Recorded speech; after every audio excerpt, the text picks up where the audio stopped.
मेथी ढेबरा हा तसा पाहिला तर गुजराती पदार्थ आहे। मेथी ढेबरा हा थेपल्यासारखाच किंवा अगदी पराठ्यासारखाच असतो, पण यामध्ये विशेषतः बाजरीच्या पिठाचा वापर केलेला असतो आणि भरपूर प्रमाणात मेथीचा देखील। पण यामध्ये मेथीच्या भाजीचा जास्त प्रमाणात वापर असल्यामुळे हा ढेबरा कडवट लागू नये म्हणून गुजराती लोक एक सिक्रेट साहित्य घालतात, त्यामुळे हा पदार्थ अजिबात कडवट लागत नाही। आणि मुलं बाजरीची भाकर खात नाहीत आणि बाजरी उष्ण असल्यामुळे हिवाळ्यात तर आवर्जून आपल्या आहारामध्ये बाजरीचा समावेश करायलाच हवा। आणि मुलं ही नेहमी बाजरीची भाकरी खाण्यास नकार देतात, त्यामुळे तुम्ही हा चविष्ट आणि खमंग असा हा ढेबरा केल्यास पालेभाजीसोबतच बाजरी देखील त्यांच्या पोटात जाईल। असा हा बाजरीचा पौष्टिक पदार्थ आहे की तो अगदी 10 दिवसांपर्यंत टिकतो, अजिबात खराब होत नाही। अगदी प्रवासामध्ये देखील नेण्यासाठी तुम्ही हा बनवू शकता किंवा मुलांच्या डब्यामध्ये किंवा अगदी सकाळच्या घाईगडबडीमध्ये नाश्त्याला देखील तुम्ही हा बनवू शकता। खायला देखील पौष्टिक आहे आणि करायला देखील सोपं आहे। तर चला लगेचच सुरुवात करूया। सर्वात अगोदर इथे मी 2 वाटी मेथी घेतलेली आहे। आता ही मेथी स्वच्छ निवडून आणि स्वच्छ पाण्याने 2 ते 3 वेळेस धुवून घेतलेली आहे। सर्व साहित्य मोजून घेण्यासाठी इथे तुम्ही एखादी वाटी किंवा एखादं भांडं किंवा कप सेट करायचा आहे आणि चमचा सेट करायचा आहे आणि त्यानेच हे सर्व साहित्य मोजून घ्यायचं आहे। तर सारख्याच वाटीने इथे मी 1.5 वाटी बाजरीचं पीठ घेतलेलं आहे। आता हे बाजरीचं पीठ मी चाळून घेतलेलं नाही आणि सारख्याच वाटीने इथे मी अर्धी वाटी गव्हाचं पीठ घेतलेलं आहे आणि हे देखील इथे मी चाळून घेतलेलं नाही। यामध्ये आपल्याला काही मसाले टाकायचे आहेत। तर अर्धा चमचा इथे मी ओवा घेतलेला आहे।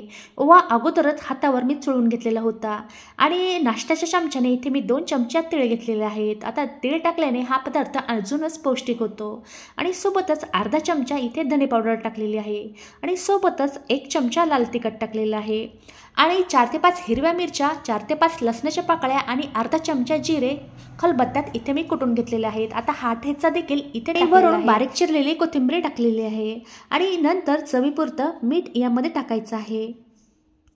मी जी 2 वाटी मेथी घेतलेली होती ती मेथी स्वच्छ धुवून बारीक चिरून घेतलेली होती, पण चिरायच्या अगोदर ही स्वच्छ सुती कपड्याने पुसून घेतलेली होती।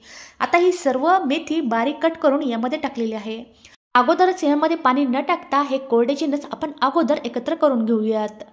यामध्ये आपण भरपूर प्रमाणात मेथीच्या भाजीचा वापर केलेला आहे। मेथी असल्यामुळे हा ढेबरा कडवट देखील लागू शकतो, पण गुजराती लोक यामध्ये एक सिक्रेट साहित्य घालतात, ते आहे म्हणजे गूळ।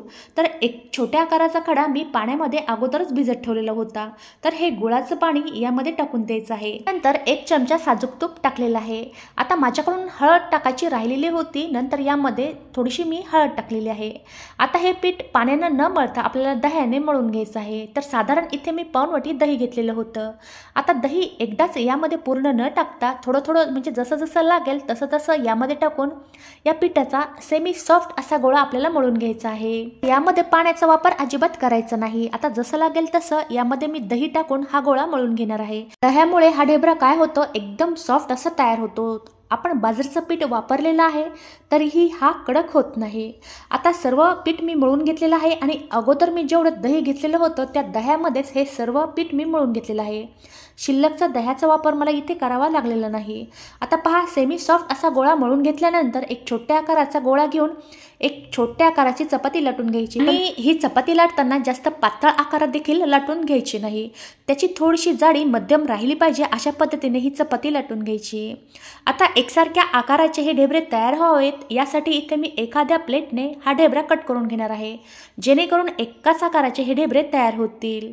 एका आकाराचे तयार झाल्यामुळे देखील ते दिसायला छान दिसतात। आता साईडच्या ज्या कडा राहिलेल्या आहेत त्या वेगळ्या करून घ्यायच्या आहेत आणि त्या देखील पिठामध्ये टाकून सारख्याच आकाराचे ढेबरे तयार करून घ्यायचे आहेत। आता हा ढेबरा तुम्ही जवळून पहा, म्हणजे जास्त पातळ देखील लाटलेलं नाही आणि जास्त जाड देखील याची मी जाडी ठेवलेली नाही। तर अशाच प्रकारचे सर्व ढेबरे तयार करून घ्यायचे आहेत आणि करायला देखील सोपं आहे आणि खूपच कमी साहित्यामध्ये आपण हे ढेबरे बनवू शकतो। अगदी मेथीची भाजी आपण हिवाळ्यामध्ये आवर्जून खातो, आता उरलेल्या भाजीमध्ये आपण हा ढेबरा तयार करून घेऊ शकतो। खायला देखील पौष्टिक आहे आणि करायला देखील सोपं आहे। तर अशाच पद्धतीने राहिलेल्या पिठाचे देखील सारख्याच आकाराचे आणि सारख्याच जाडीचे ढेबरे मी इथे तयार करून घेतलेले आहेत। तुम्ही पाहू शकता याची जाडी देखील सारख्याच पद्धतीने मी ठेवलेली आहे। जर हा ढेबरा तुम्ही पातळ आकारात लाटला तर हा थोडासा कडक बनतो, त्यासाठी त्याची जाडी थोडीशी जाडच ठेवायची आहे। आपण हे लगेचच भाजून घेऊयात। त्यासाठी गॅसवर एक तवा अगोदरच मी गरम करण्यासाठी ठेवलेला होता आणि तव्याला हलकंसं तूप लावून हे ढेबरे मस्त खरपूस रंगावर असे भाजून घ्यायचे आहेत आणि भाजताना गॅसची फ्लेम मीडियम ठेवायची आहे आणि मस्तपैकी तूप लावून एकसारख्या रंगावर हे भाजून घ्यायचे आहेत। आता तुम्हाला पाहिजे तर इथे तुम्ही तेलाचा देखील वापर करू शकता। हे पीठ मळताना आपण दही आणि गुळाचं पाणी यामध्ये टाकलेलं आहे, त्यामुळे या ढेबऱ्याचा कडवटपणा अजिबात निघून जातो। त्यामुळे या ढेबऱ्याची चव मस्तपैकी अशी आंबट गोड अशी लागते, त्यामुळे खायला देखील खूपच स्वादिष्ट असा हा ढेबरा लागतो। तर इथे हा आपला पौष्टिक ढेबरा तयार झालेला आहे। आता सारख्याच पद्धतीने राहिलेले ढेबरे देखील सारख्याच रंगावर आणि सारख्याच आचेवर भाजून घ्यायचे आहेत। राहिलेल्या पिठाचे देखील ढेबरे बनवून आणि भाजून घेतलेले आहेत। आता तुम्ही पाहू शकता इथे आपले सर्व ढेबरे तयार झालेले आहेत। आता हे ढेबरे तुम्ही मुलांच्या डब्याला किंवा अगदी तुम्ही प्रवासात देखील हे तुम्ही नेऊ शकता आणि नाश्त्याला देखील एकदम उत्तम असा हा पर्याय आहे। हा ढेबरा तुम्ही चटणीसोबत किंवा ठेचासोबत किंवा अगदी लोणच्यासोबत देखील हा खाऊ शकता। अशा प्रकारे हा पौष्टिक ढेबरा तुम्ही नक्कीच बनवून पहा, तुम्हाला नक्कीच आवडेल। तर आजचा व्हिडिओ तुम्हाला आवडला असेल तर व्हिडिओला लाईक आणि जास्तीत जास्त शेअर करा आणि तुम्ही माझ्या चॅनलवर नवीन असाल तर सबस्क्राईब करायला विसरू नका। सोबतच बाजूला असलेलं बेल आयकॉन देखील प्रेस करा, जेणेकरून माझ्या येणाऱ्या नवीन व्हिडिओचं नोटिफिकेशन तुम्हाला भेटेल।